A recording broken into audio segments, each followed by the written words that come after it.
A mí la verdad que me va a resultar un poco difícil hacerlo porque yo le conozco a Sergio desde hace bastantes años, muchos años, muchos años. Conozco bien su trayectoria, le conozco personalmente bastante. Entonces voy a tener que mezclar un poco lo que es más personal con lo que es un poco más profesional. Os quería comentar que un poco el planteamiento de la conferencia es explicar dos experiencias. Por un lado, la experiencia de una persona que con 14 años deja su casa y ya prácticamente vuelve de vacaciones y cuando puede, porque ya desde entonces pues ha estado viajando por todo el territorio nacional, pero también por todo el mundo practicando baloncesto, y por otro lado un poco que nos contase la experiencia de todos los baloncestos que él ha vivido.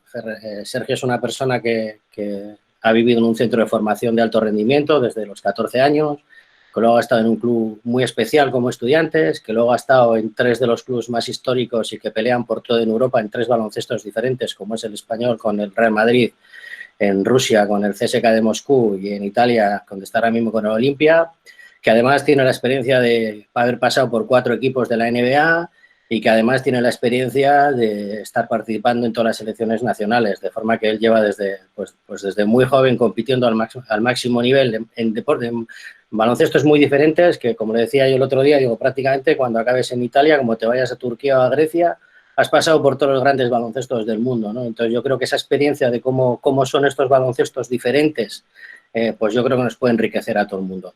Bueno, si hablamos de Sergio, ya he comentado, ha pasado por muchos equipos, no vamos a hablar por todos los sitios donde ha estado, ha sido campeón del mundo, ha sido campeón de Europa, ha sido campeón del Eurobásquet, ha sido plata olímpica, ha sido plata en europeo, bronce en europeo, tiene títulos de una Copa Intercontinental, 2 Euroligas, 3 ACSB, 4 Copas del Rey, 3 Supercopas, 2 ligas rusas. Bueno, podríamos seguir con muchos más galardones individuales. Ha sido el jugador más valorado del Campeonato de Europa Junior, en la Supercopa de España, ha participado en los quintetos ideales de la Liga CB, de la Euroliga.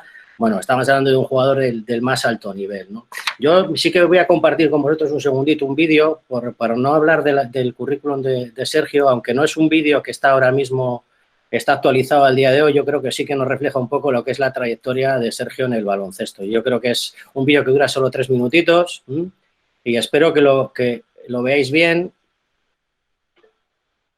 Yo creo que lo estáis compartiendo, ¿no? Entonces, lo voy a poner. Bienvenidos a mi Draw My Life. Mi nombre es Sergio Rodríguez, aunque la gente también me conoce como el Chacho.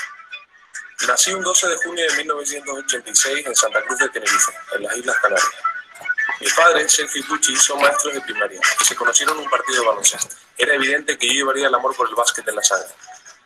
De pequeño disfrutaba muchísimo jugando al básquet en la canasta de mi jardín. Crecí en el barrio del Ortigal, tratando de imitar a bases como Djordjevic o Raúl López, y viendo por televisión a algunos de mis grandes ídolos en la NBA, como Jason Williams, Allen Iverson o Michael Jordan. Todo giraba alrededor del baloncesto. Comencé a jugar al baloncesto en el Colegio La Salle de Tenerife. Allí me entrenó Pepe Luque, una persona que me enseñó y me dio la libertad y confianza necesaria para desarrollar mi juego. Con 14 años me monté en un avión y aterricé en la península para entrar en el Centro de Formación Siglo XXI, en Algorta, Bilbao. Allí estaría hasta pasar a Estudiantes en Madrid. En 2004, Pepo Hernández me convocó para jugar la final de la Liga CB. Fue el último minuto y no pudimos ganar, pero siempre recordaré con cariño aquel día como el comienzo de un sueño. Ese mismo verano ganamos el Europeo Junior de Zaragoza y fui nombrado MVP. Además, disputé mi primera temporada completa en ACB con Pepu de entrenador. En Japón 2006 ganamos el Mundial con un equipazo. Pau, Rudy, Cabezas, Navarro, Calderón, Felipe, Carlos Jiménez, Berni, Mumbrú, Garbajosa y Mar. Aquel verano entraré en el draft de la NBA, siendo seleccionado en la primera ronda por los Phoenix Suns en el puesto número 27, aunque finalmente terminaría jugando en Portland. A mis 20 años iba a dar el salto a la mejor liga del mundo. Me iba a convertir en el 6º jugador español en jugar en la NBA. La NBA me enseñó muchísimas cosas. Aquella fue una etapa que me ayudó a crecer personal y profesionalmente. En Portland tendría la oportunidad de jugar, entre otros, contra cracks como Iverson, Kobe Bryant, Shaq, Steve Nash o LeBron James. En 2009 fui traspasado a los Sacramento Kings, donde coincido con Chapu Nocioni. En Sacramento estuve poco tiempo, puesto que a mitad de temporada fui traspasado a los New York Knicks. Aquel fue un cambio muy positivo. Viví una experiencia inolvidable jugando en el Madison Square Garden. En julio de 2010 regreso a España para firmar por el Real Madrid. Aquella fue una temporada complicada, como todo inicio, pero en la segunda todo empezó a funcionar muy bien. El equipo fue creciendo y empezamos a ganar títulos. Todo iba sobre ruedas y pronto llegaría a casa Claudio, mi perro. Se ha notado mucho su presencia. Después llegarían los Juegos Olímpicos de Londres en 2012, donde conseguiríamos la medalla de plata tras un partidazo contra Estados Unidos, una selección repleta de estrellas. En julio de 2014, después de muchos años de noviazgo, me he casado con Ana, la mujer de mi vida. Solo un año después, en junio de 2015, nace mi hija Carmela. A partir de ese momento nada ha sido igual. Ser padre es lo mejor que me ha pasado en mi vida. Llegó el verano y conquistamos el Eurobásquet con la selección española en un partido épico en semifinales contra Francia y ganando la final contra Lituania. Las cosas no podían ir mejor en 2015. Con el Real Madrid conseguimos un éxito que llevamos 20 años esperando, la Euroliga. En septiembre levantamos la Copa Intercontinental, completando así la Perfect Season, obteniendo todos los títulos que disputamos con el Real Madrid de baloncesto. Cerraba así una temporada inolvidable. Y este ha sido mi Draw My Life. Si te ha gustado, dale like, compártelo y comenta de qué quieres que sea mi próximo vídeo. Bueno, creo que el vídeo refleja un poco lo que es el recorrido profesional de Sergio. Faltaría ahí su segundo paso, su segunda vuelta a la NBA y el paso posterior por Rusia e Italia. Bueno, yo quería empezar la entrevista preguntándole a Sergio un par de cosillas respecto a sus inicios. Él se inicia en Tenerife, en concreto en la Salle de Tenerife, como ha puesto allí, pero con 14 años viene al siglo XXI, en concreto a Fadura, al Centro de Perfeccionamiento Técnico, un programa de alto rendimiento de la Federación Española de Baloncesto, donde yo le conozco. Y bueno, lo primero que quería contarles es cómo se vive para una persona y dentro de una familia que un chaval se vaya con 14 años, no a un deporte como el fútbol, donde las expectativas de profesionales son muy altas, sino a un deporte como el baloncesto, donde realmente las salidas profesionales son mucho menores. Hola, hola a todos. Bueno, muchas gracias por estar en esta charla. Muchas gracias a la universidad por pensar en mí para poder pasar un rato con ustedes. Y muchas gracias a ti también, Chus, porque tenemos una relación muy buena. Nos conocemos hace muchísimo tiempo y fuiste uno de los grandes culpables en que mis padres me dejaran ir a Bilbao, a Getxo, al centro de formación. Fue una experiencia magnífica para mí. Tenía 14 años recién cumplidos y en ningún momento a mis padres se les pasó por la cabeza dejarme ir fuera de casa ese año. Hasta que nos llamaste en agosto y cuando fuimos a ver el centro de alto rendimiento, les fue imposible decirme que no. Había unas condiciones especiales, muy diferentes a la que podía tener cualquier estructura de cantera de un club ACB. Estábamos todos en las mismas condiciones, becados, íbamos a un instituto público muy cercano al centro y había una gente trabajando maravillosa. Así que fue difícil, sobre todo para mis padres y para mi hermano. Yo me lo pasé muy bien y guardo un grandísimo cariño de esa época. ¿Cuál crees que fue lo peor de aquella experiencia para ti? Porque los aspectos positivos siempre los recordamos todo el mundo, ¿no? Pero si tienes que pensar, ¿qué es lo que crees que es más difícil para un jugador cuando tiene que plantearse una situación de este tipo con esa edad? A mí me encanta jugar a baloncesto y en ese momento era mi prioridad absoluta, poder jugar. Había otra prioridad que eran los estudios, que eran muy importantes para mi familia y para mí, el poder seguir creciendo como persona y teniendo una formación que en el caso de que no fuese bien con el baloncesto, siempre podría tener los estudios para seguir formándome. Y eso era lo que potenciaba mucho el proyecto del siglo XXI. Para nosotros jugar a baloncesto era lo más divertido, pero había mucha responsabilidad en cuanto a nuestras clases y a nuestros estudios. Vale, cuando acabas el siglo XXI tomas la primera decisión importante que tienes que tomar dentro del deporte profesional, ¿no? Encima de la mesa tenías muchas ofertas, algunas muy buenas, que hemos hablado alguna vez de ellas, pero te decides por Estudiantes, un club que es un club especial dentro del panorama de los clubes españoles y europeos, un club que sigue siendo, que es un club histórico en el baloncesto español, pero que sigue manteniendo con mucho orgullo el ser un equipo de patio de colegio, como ellos dicen, ¿no? Entonces, yo no sé por qué elegiste Estudiantes y cómo fue ese paso de una filosofía de un centro de formación a un club profesional que, aun siendo con unas características especiales, en el fondo está dirigido a competir, a que sus jugadores de formación acaben llegando al primer equipo, ¿no? Bueno, mi experiencia en Fadura marcó mucho mi personalidad y mis intereses. Y veía el estudiante como una prolongación de ese tiempo en el siglo XXI. No me consideraba preparado para poder estar en una estructura más profesionalizada. Entendía que poder hacer mi último año de formación en la categoría junior, conviviendo entre el Ramiro de Maeztu y un club como estudiantes, era lo más parecido a lo que había vivido antes, teniendo la posibilidad de estar en un club que podía debutar o podía jugar con jugadores a primer nivel. Pero lo tuve muy claro y pasó un poco como con el siglo XXI. Eh, Tienes ideas de lo que quieres hacer o puedes tener una imagen de dónde quieres estar, pero cuando vas y lo ves, todas esas dudas desaparecen. Me pasó lo mismo en el siglo XX, me pasó en el siglo XXI y en el estudiante me pasó exactamente igual. Cuando entré en el Ramiro, entré en el Magariño, vi el ambiente y eso que era, me acuerdo, era julio o agosto, no había mucha gente, pero esa primera visita me marcó y no tuve ninguna duda, no me planteé cualquier otra cosa. Tenía claro que había sitios que podían tener más potencial porque eran clubes más importantes, pero entendía que para mi formación y para mi crecimiento el Estudiantes era el mejor sitio.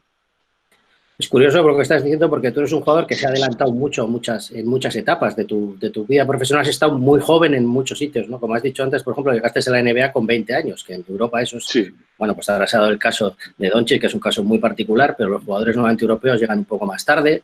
Entonces, sin embargo, estás hablando que siempre tus decisiones en tus primeras etapas estaban muy basadas en aspectos personales, no solo deportivos. ¿Crees que esto es importante en la formación de los jugadores y de las jugadoras? O sea, que ese aspecto personal se mantenga durante la etapa de formación, que no solo el aspecto deportivo sea clave a la hora de elegir los sitios donde acaban jugando.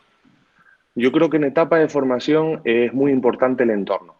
Y el entorno en esa época, en canteras del Club ACB, no era el idóneo. Se estudiaba en un colegio muy lejano a las instalaciones deportivas, no había un seguimiento intenso de los estudios o de tu día a día o de cómo te encontrabas. Nosotros en el siglo XXI contábamos con una profesional, María, nuestra psicóloga, que aún hoy en día sigo teniendo, cuando me pasan cosas, sigo teniendo sus opiniones y sigo valorando mucho cada día lo que hacía ella por nosotros y cómo trataba de que nuestra formación fuese la mejor posible. Es verdad que he trabajado mucho a lo largo de mi carrera, pero también he tenido mucha suerte. He tenido mucha suerte para poder hacer lo que me diese la gana y estar en sitios maravillosos. Y creo que eso es un plus importante en mi carácter. El poder haber elegido dónde quería estar y cómo quería estar. Y para irme a Bilbao, para estar en Estudiantes, para irme a la NBA, para volver al Real Madrid, después irme a la NBA. Creo que he podido elegir entre muy buenas opciones y cuando he podido elegir no me he equivocado. 2000 años yo creo que es un año importante en el que realmente yo creo que te das cuenta de que el baloncesto va a ser tu vida profesional, ¿no?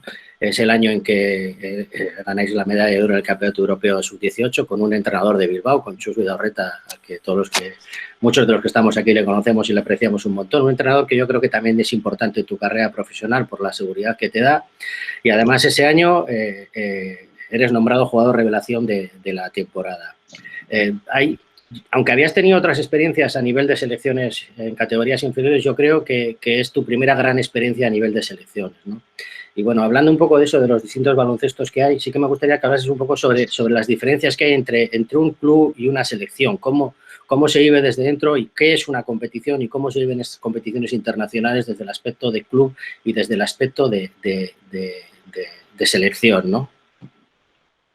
Bueno, son dos formas diferentes de vivir la experiencia. En el club el tiempo es más prolongado, no convives tanto, tienes los objetivos a medio plazo, aunque tienes que ir ganando partidos cada semana, pero los objetivos son a medio plazo.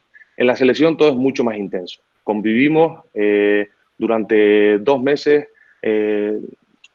jugamos torneos en muy poco espacio de tiempo y bueno, el poder estar compartiendo equipo con gente en la que más o menos ha crecido en las mismas circunstancias que tú, que tienen un sentimiento especial por representar a tu país, por jugar torneos internacionales con mucha atención, es muy bonito.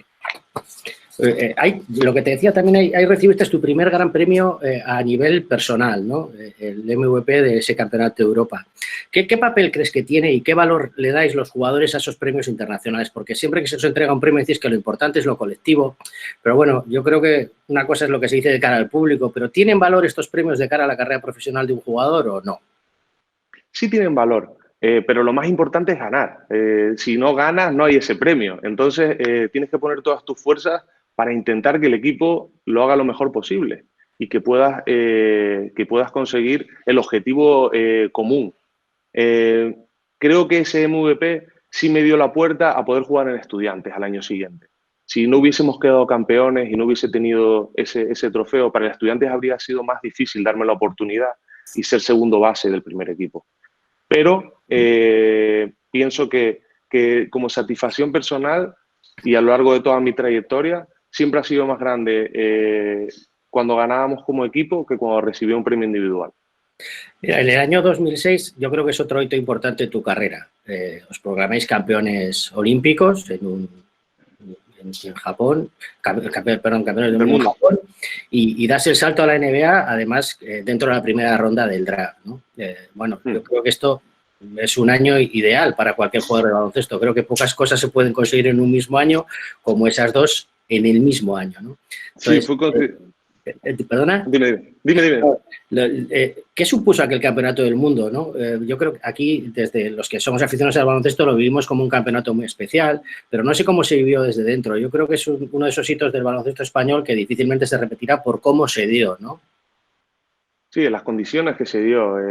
No perdimos ningún partido durante toda la concentración, había un gran ambiente, éramos muy jóvenes y yo especialmente, tenía 20 años.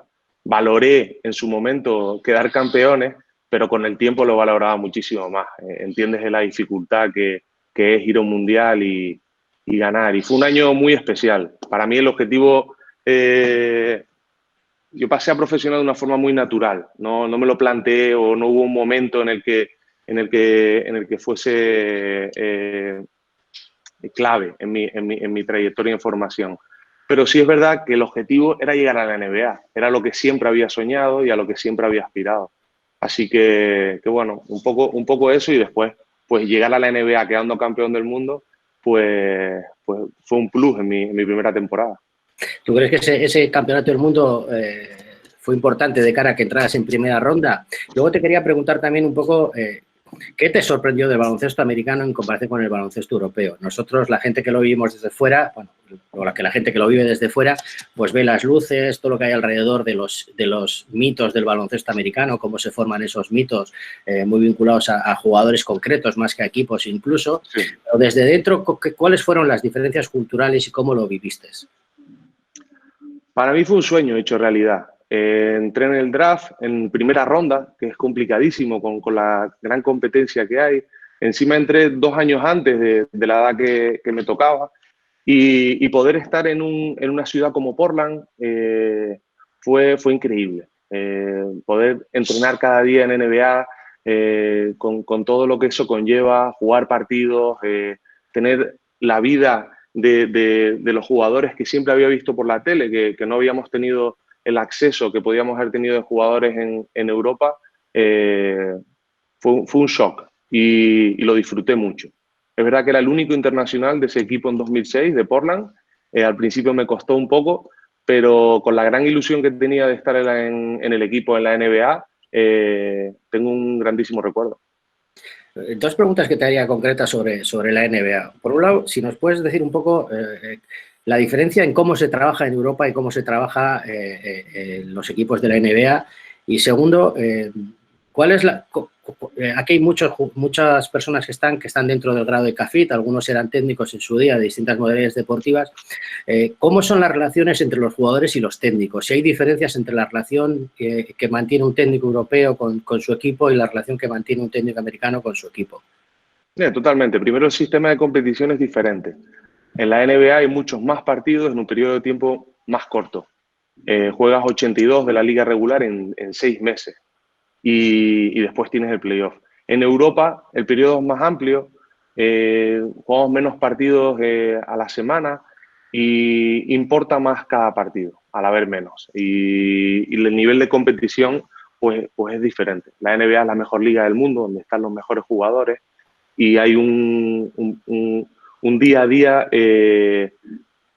diferente. La relación con los entrenadores, al haber muchísimos, pues puede ser más personal con algunos que con otros, pero en general no tienes la relación que puedes tener con un entrenador en Europa. Es verdad que la NBA ha cambiado esa época 2006 a cuando volví en 2016. En 2006 había mucha más importancia por ganar. Ahora pues hay equipos en los que un poco se dejan llevar durante la temporada y hasta el playoff pues no compiten.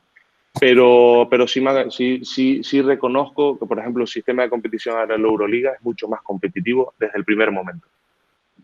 En el 2010 vuelves a Europa, después de pasar por 3 equipos de la NBA y fichas por el Real Madrid. Bueno, yo creo que tenías abiertas las puertas a cualquier equipo europeo en aquellos años y, como dices tú en la presentación que hemos hecho, el primer año fue un poco complicado, pero a partir de ahí, bueno, salís lanzados y empieza la época dorada del Real Madrid, en la que año tras año obtiene títulos hasta el año aquel en que ganáis todos los títulos, ¿no? Yo creo que además coincide con un cambio personal que además yo tuve, gracias a ti, la suerte de vivir personalmente. Te casas y formas una familia. Yo creo que es otra vuelta de tuerca. Tú estás todo el día reconstruyéndote de alguna forma. Has estado toda tu vida reconstruyéndote en sitios completamente distintos y en vidas distintas, ¿no? Vivir en un centro de alto rendimiento, vivir en un club profesional, irte a la NBA, volver a un equipo como el Madrid con las características que tiene. Bueno, cuando volviste, ¿viste qué diferencias encontraste en el baloncesto europeo que habías dejado y el que has encontrado? Yo que esos años fueron muy importantes en el baloncesto europeo, en cómo cambiaron las cosas. ¿Notaste ese cambio? Lo primero que te quería preguntar. Bueno, por mi carácter no me costó integrarme en ninguna de las etapas en las que he vivido y siempre he tratado de ser muy optimista y muy positivo en cada cambio. Cuando terminé contrato en Nueva York, creí que lo más adecuado era estar en un proyecto a medio plazo. En la NBA todo es mucho más rápido y las opciones que tenía de quedarme eran con perspectiva de tener un año de contrato. El Real Madrid me ofrecía 3. Entendía que estaba en un muy buen momento porque había gente joven como Sergio Llull, como Carlos Suárez, Felipe Reyes, y creo que podíamos construir algo especial. Y es verdad que el primer año no fue fácil para ninguno. El Barcelona estaba jugando muy bien y el Madrid hay una gran exigencia por ganar. Pero nos sobrepusimos y a base de trabajo, esfuerzo y confianza, el equipo mejoró muchísimo. Y hasta el día de hoy, que ha sido una de las referencias en esta última década del baloncesto europeo. Alguna gente le sorprendió que en el año que volviste luego otra vez a la NBA y volviste a Filadelfia, donde estuviste un año. Y luego diste un cambio radical y te vas a Moscú. Yo creo que no había habido ningún jugador español que hubiera ido a Rusia a jugar y fuiste al CSKA, un equipo también muy, muy, muy especial, un equipo muy, muy histórico. Probablemente en aquellos años el equipo con mayor poder adquisitivo de toda Europa, con jugadores de primerísimo nivel, pero bueno, con otra forma de vivir completamente diferente y entiendo que con otro baloncesto también diferente, ¿no? ¿Qué hace diferente al baloncesto ruso respecto a otros baloncestos? Bueno, mi etapa en el Real Madrid fue maravillosa, pero entendía que si me llegaba la opción de poder ir a la NBA tenía que intentarlo y tenía que ir también en otras condiciones profesionales y sobre todo personales, con mi mujer y con mi hija. Surgió la posibilidad de ir a Filadelfia y para nosotros fue muy bonito poder vivir esa experiencia como familia, estar en una franquicia histórica y poder disfrutar otros años más en la NBA. Cuando terminó ese año pasó algo parecido a lo que me pasó en 2010 cuando volví al Real Madrid. Las opciones que tenía eran a muy corto plazo y entendía que por mis circunstancias tenía que buscar otra cosa. En ese momento surgió el CSKA, me hacía ilusión ver el baloncesto a primer nivel europeo desde otra perspectiva a la que había vivido y poder jugar en el CSKA me ponía en posición de competir por todo. Sabía que iba a jugar Final Four, que iba a tener posibilidad de ganar otra Euroliga y eso fue lo principal. También nos hacía ilusión poder vivir en otro país, en una ciudad como Moscú y adaptarnos. Y esa adaptación que fue buena nos fortaleció también como familia y como persona para darte cuenta de, da igual cuáles sean las circunstancias, que nosotros vamos a estar bien donde estemos. Ahí volvisteis a ganar otra Euroliga, pero siempre, al menos yo personalmente he tenido la curiosidad de ver cómo se organiza un equipo como el CSKA de Moscú. Un equipo que juega una competición local, pues en la que es hiperfavorito siempre, que está centrado en una competición europea que no se juega de continuo y donde además, pues cada año aparecen jugadores de todas las partes del mundo, todos de primerísimo nivel, probablemente con un nivel de competición interno tremendo, ¿no? Entonces, Sí. ¿cómo se vive esas circunstancias dentro de un equipo, no? A mí me sorprendió. Es verdad que el CSKA es una potencia en Europa, pero la organización que tiene es muy familiar, es muy pequeña. Es como si fuese pues, el Real Madrid, el presupuesto, la entidad del Real Madrid de baloncesto, pero con una organización mucho más pequeña. Y eso también lo hace especial, porque conoces a todos. En poco tiempo conoces a toda la gente que trabaja alrededor del club. Para ellos, pues, es complicado los desplazamientos y era lo que peor llevábamos, no solo por los largos recorridos, sino también por la diferencia horaria. Y el jugar en la BTV, los partidos en Rusia, en Kazajistán, en Estonia, en Letonia, pues era difícil. Y lo que peor llevábamos era el poco tiempo que estábamos en casa. Había muchísimos viajes y prácticamente no teníamos tiempo para estar tranquilos. Y luego das otro salto y cuando mucha gente piensa que vas a volver a España otra vez a jugar, te vas a Italia de la mano de Ettore Messina, un entrenador que ya tuviste en su día, otro entrenador histórico que también tiene un recorrido en el baloncesto muy particular, habiendo entrenado en la NBA y demás, y te vas a Milán, a la Olimpia, otro club histórico en el que han pasado técnicos muy conocidos. Encima allí te pilla un año como este, con la pandemia del COVID, tuvisteis que pasar una cuarentena. Bueno, esa experiencia otra vez, ¿cómo la vives? Porque dices, bueno, paso de Rusia, un país frío, un país donde las relaciones son un poco... y me voy a Milán, una ciudad europea modernísima, Sí. donde el arte, la cultura está presente en todos los sitios. Bueno, ¿cómo vives esa experiencia? A nosotros Italia nos atraía mucho. Mi mujer había vivido en Roma hace años, habla italiano perfectamente y siempre con mi padre lo había comentado, que algún año sería bonito jugar en Italia, por todo lo que había significado el baloncesto italiano, sobre todo en los 80 y en los 90.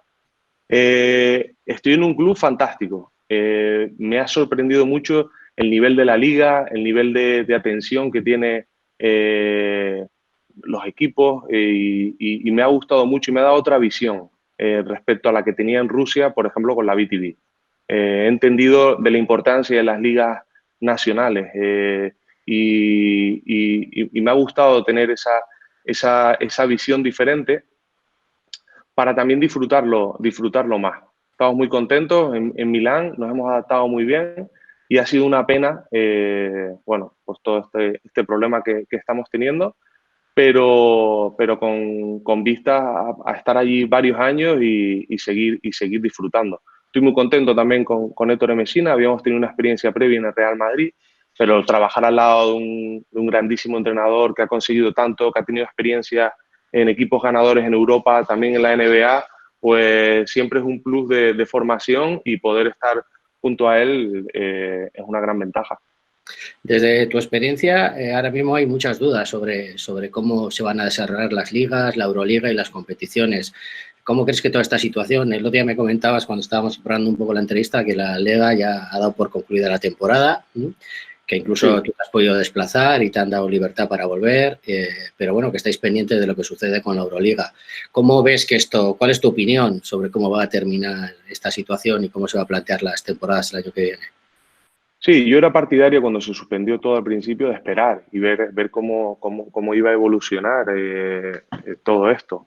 pero creo que llegados a este punto, con prácticamente la totalidad de las ligas nacionales suspendidas en Europa, creo que no es el momento de reanudar ninguna competición.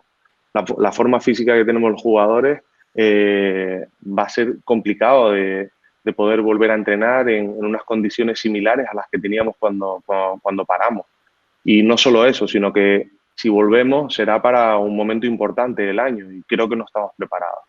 Entiendo también que la Euroliga, al estar en diferentes países, va a ser todo mucho más complicado con las fronteras y con los ritmos de cada país en la evolución de la pandemia. Pero bueno, todavía estamos esperando. Como has dicho, la Liga Italiana está cancelada y estamos esperando el 24 de mayo a ver qué decide la Euroliga, pero soy bastante pesimista en cuanto a la reanudación. Sergio, me está diciendo Fernando que estamos desbordados de preguntas, entonces te voy a hacer la última. Vale. Sí que lo que te decía, que hay mucha gente que va a dedicarse a temas de formación y sí que me gustaría que nos dieses tu opinión sobre qué está buscando un deportista en sus técnicos, ¿no? Y también que me hablases un poco de qué destacarías de los técnicos que has tenido, cuáles han sido los más importantes o cuáles han sido esos detalles que te han marcado a la hora de tu formación, ¿no?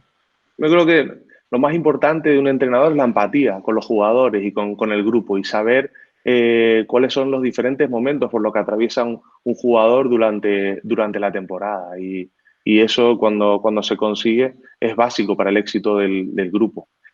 He tenido muy buena suerte, muchísima suerte con la mayor parte de los entrenadores que he tenido. Y con los que no he tenido buena suerte, también he aprendido y me ha servido para ver lo que no haría si fuese entrenador o lo que no valoraría de un entrenador. Así que he tenido perspectivas diferentes de muchos tipos de entrenador y eso pues me ha abierto la mente para saber lo que más me conviene. Muy bien, Sergio. Vamos a dejarlo porque teníamos más preguntas, pero parece que hay un montón de preguntas de la gente y yo creo que es interesante que podamos dar paso a todo el mundo, ¿vale? Fernando, cuando quieras. Vale, muchas gracias, Sergio. Bueno, hay muchas preguntas, algunas que han hecho ya las has respondido, ¿no? Con la entrevista que ha hecho Chus, pero habéis hablado de los entrenadores y también preguntan de los jugadores, es decir, ¿qué jugador con el que has jugado te ha sorprendido gratamente? Como buen jugador, como técnicamente, tácticamente y demás, y también con quién has jugado y con quién te hubiese gustado o quién ves un jugadorazo que es muy importante o muy impresionante de los que te has enfrentado. Sé que te estamos poniendo en un compromiso y que seguramente dirías... Es muy difícil quedarme con jugadores. He estado con grandes jugadores, tanto en la selección española, como en mi época en Europa, como en NBA. Es muy difícil, quizás por momentos. Creo que el partido, hay un partido que siempre tendré presente, es el partido de la semifinal del Europeo de Francia contra Francia, en el que Pau se salió, por ejemplo, ese partido, que esperas que Pau sea muy bueno y te ayude, pero aún así te sorprende. Partidos en el Real Madrid, en la NBA, es muy difícil quedarme con pocos detalles por todos los años que llevo jugando. Y bueno, en cuanto a la pregunta con quién me gustaría jugar, creo que estamos en un momento de Michael Jordan con el documental, así que creo que con él me habría encantado jugar, aun viendo lo difícil que era compartir vestuario con él, lo ganador que era y lo que exigía a sus compañeros. Pero bueno, yo creo que precisamente en estas semanas a todos nos hubiese gustado ser partícipes de ese equipo legendario, los Chicago Bulls. Vale, voy a dar paso a Carlos R., que también te quiere hacer una pregunta. Por favor, Carlos, vale. Conéctate y le haces una pregunta a Sergio. Tenemos 2 o 3 preguntas en directo. Hola. Sergio. Hola, ¿qué tal? Encantado de saludarte. ¿Qué tal? Un placer.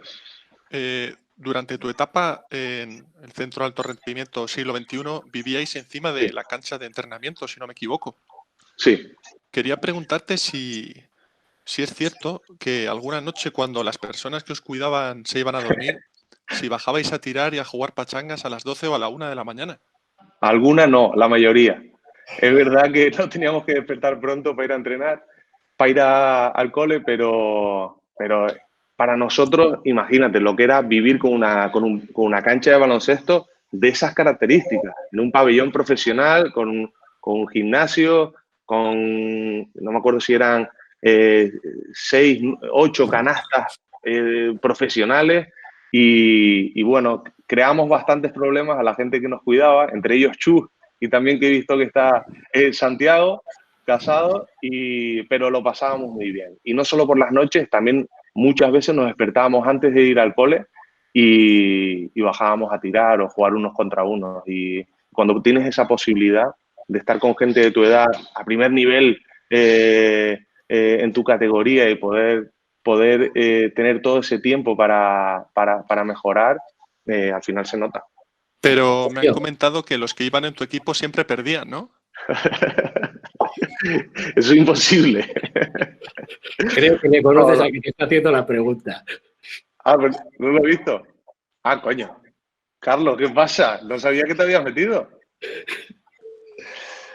Pero, hombre, a tiro, a concursos de triple sí me podías ganar. Pero partidos seguro que no. Eso es cierto, eso es cierto. Muy bien, muchas gracias.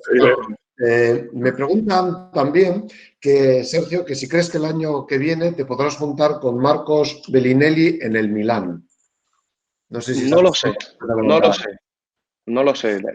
Creo que para el Olimpia de Milán también sería importante tener jugadores italianos del nivel de Bellinelli, lo que ha conseguido a lo largo de toda su trayectoria, pero realmente no lo sé. Todavía no se ha terminado la temporada porque estamos pendientes, como he dicho antes, de que la Euroliga decida qué hacer y un poco cuando termine pues veremos y veremos también en qué condiciones empezamos el año que viene. Estamos en un momento de incertidumbre grande y no sabemos qué va a pasar. Vale, tenemos otra pregunta en directo también de Gorka G, que te va a hacer una pregunta. Gorka, conéctate, por favor, manifiéstate y hazle una pregunta a Sergio Gorka. Hola, Sergio, encantado de hablar contigo.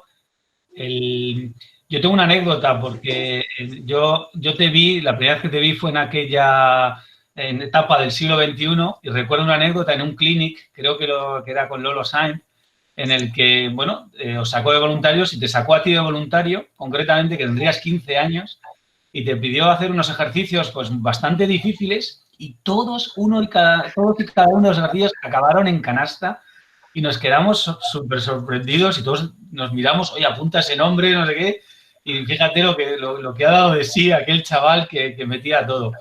Y me hace mucha ilusión verte aquí después de tantos años. Vale, mi pregunta es, yo siempre he sido muy fan de la NBA, sobre todo un poco el misterio sobre la NBA. Yo te preguntaría, ¿qué importarías y qué exportarías del baloncesto NBA para el baloncesto europeo, baloncesto, ¿no? Más a nivel de organización o incluso personal, ¿no? ¿Qué llevarías allí del baloncesto europeo y qué traerías del baloncesto NBA? Gracias. Hola, Gorka. Perfecto. Oye, me han chivado que es tu cumpleaños, ¿no? ¡Feliz cumpleaños! Muchas gracias. Qué gran regalo.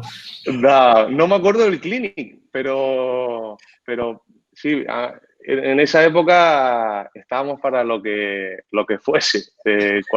Venían muchos entrenadores importantes, muchos creadores de equipos y era un proyecto muy bonito. Y quizás es verdad que las canteras de los equipos han mejorado, sobre todo pues equipos como el club como el Real Madrid, el Valencia, pero ese siglo XXI y ese proyecto fue muy especial. De hecho, muchísimos jugadores han terminado jugando a primer nivel y los que no se formaron muy bien y todos terminaron teniendo estudios y consiguiendo pues, bueno, dedicarse a otras cosas.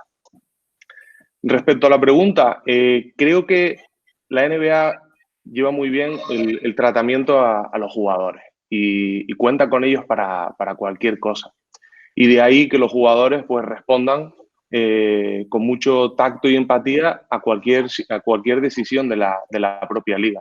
Creo que eso nos falta en Europa y sería importante tener una visión general, sobre todo, pues, bueno, empezando por los jugadores, pero también de entrenadores y de árbitros, que al final somos los que componemos el deporte. Muchas gracias. También nos preguntan que cómo ves tú, que has pasado, que eres un trotamundos y has pasado por diferentes ligas, ¿cómo ves una liga endesa con 20 equipos, o una liga española con 20 equipos y un posible cambio en el sistema de competición, como por ejemplo 2 grupos de 10? ¿Qué opinas tú de esta fórmula? Se lleva hablando mucho tiempo, hay demasiados partidos y creo que para el aficionado es muy difícil orientarse dentro de una temporada de baloncesto. Jugamos la Liga Nacional con la ACB, con sus necesidades, y después tenemos también la Euroliga, que en los últimos años pues, empezamos en septiembre y terminamos en mayo. Así que creo que debería haber un consenso entre FIBA, Euroliga y las ligas nacionales para aclarar todo un poco y para poner el énfasis en cada momento en una determinada competición. Vale, antes de dar paso a otra pregunta, que voy a dar paso a Julio C. ahora, me manda un correo de Vicero, del Taviraco Baqué, me dice que se acuerda que jugó contra ti cuando estabas en el siglo XXI y que te dé recuerdos. También hay alguna otra persona que también me dice que si tú... Sí, de él me acuerdo yo, que no machacaba. ¿Te acuerdas tú de David? Me alegro. Bueno, pues David te da saludos y ahora doy paso a Julio C, que te va a hacer otra pregunta en directo. Si Julio ya está activado. Muy buenos días. Sergio, buenos días. ¿Qué tal, Julio? ¿Cómo estás? Muy bien.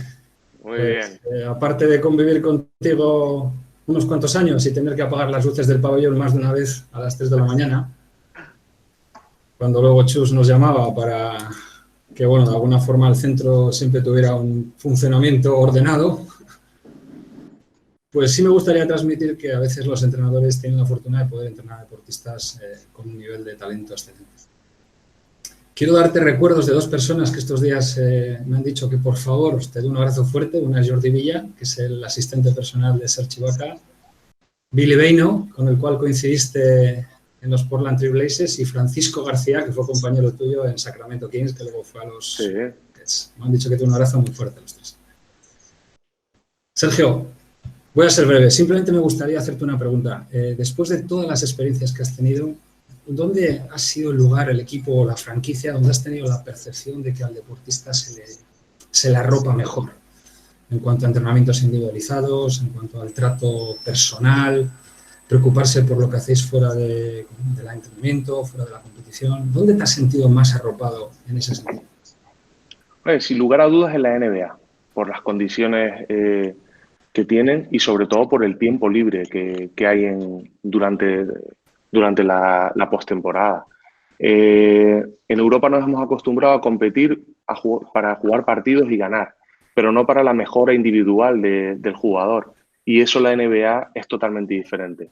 Ellos entienden de que hay un periodo de temporada en el que tienes que competir y tienes que ganar, pero también hay otro periodo que es igual de importante, que es seguir mejorando individualmente. Con tu entrenador, con tu preparador físico, mejorar debilidades que puedas tener durante la temporada como lesiones, o también seguir mejorando cosas que haces bien. Y eso en Europa no tenemos el tiempo para hacerlo.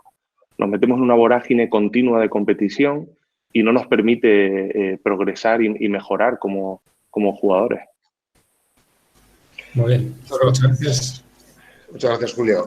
Sergio, Mario te pregunta, dice, me gustaría preguntar sobre la complicidad y buena relación entre los jugadores que la selección ha tenido siempre y qué aspectos piensa que son los fundamentales para que esto se dé dentro de cualquier equipo. En la selección hay un gran ambiente.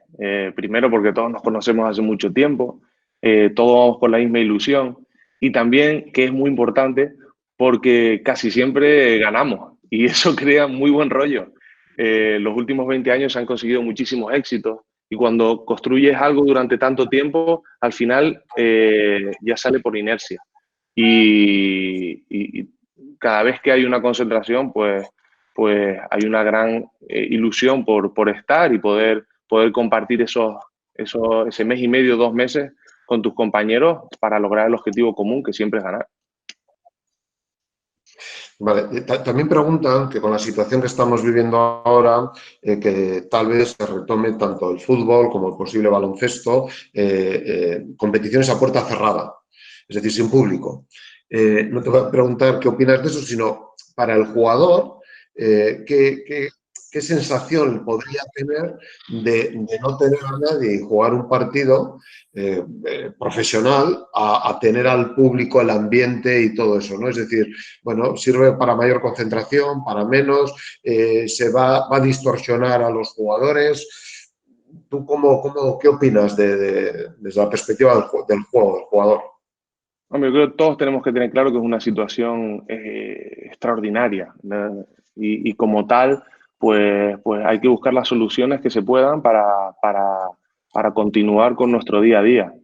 Va a ser difícil para los jugadores entrar en un estadio y que no haya jugadores para su concentración. Hemos estado acostumbrados durante toda nuestra vida a jugar con público, pero como te he dicho, no es una situación normal y tendremos que acostumbrarnos. Bueno, gracias. También, bueno, hacer una pregunta, ¿que de dónde te viene el mote de Chacho? Me pregunta Javier. También pregunta que si te gusta mucho el fútbol o eres aficionado al fútbol. Y en la misma pregunta, él pregunta, bueno, con toda tu trayectoria, que si hay algún club con el que tú sientas un especial amor, sentimiento de pertenencia, cercanía. Es decir, tú eres un profesional del baloncesto, pero bueno, si alguno tú te sientes sentimentalmente más vinculado. Sí, bueno, el mote del Chacho viene por la primera concentración que fui con la selección española, pues a todos los canarios nos decían muchachos. Entonces, pues eso se prolongó, me fui al siglo XXI y algún cabrón lo mantuvo y ya se quedó. Y la verdad que es algo muy identificativo, me siento, siento que es un mote cariñoso y siempre me ha gustado, pero viene de ahí. Después del fútbol, sí, me gusta el deporte, me encanta el baloncesto. Si puedo ver un partido de baloncesto, no voy a ver otro deporte. Pero sí es verdad que me gusta ir a los estadios. Este año en Milán he ido a ver al Inter, al Milán. Después cuando estaba en el Madrid, por supuesto, íbamos a muchísimos partidos. Pero mi deporte favorito, con mucha diferencia, es el baloncesto. En esta línea... Ah, perdón. Sí. La última pregunta... la afinidad que tenías o el equipo de tus colores. Bueno, yo creo que en todos los equipos en los que he estado he creado un vínculo importante, especialmente en los equipos que he estado más tiempo, como es lógico. Pero bueno, en el Real Madrid, por todo lo que conseguimos, cómo trabajamos para llegar a conseguir esos éxitos y también mi vida personal, que considero también Madrid mi casa, fue una etapa en la que guardo un gran recuerdo.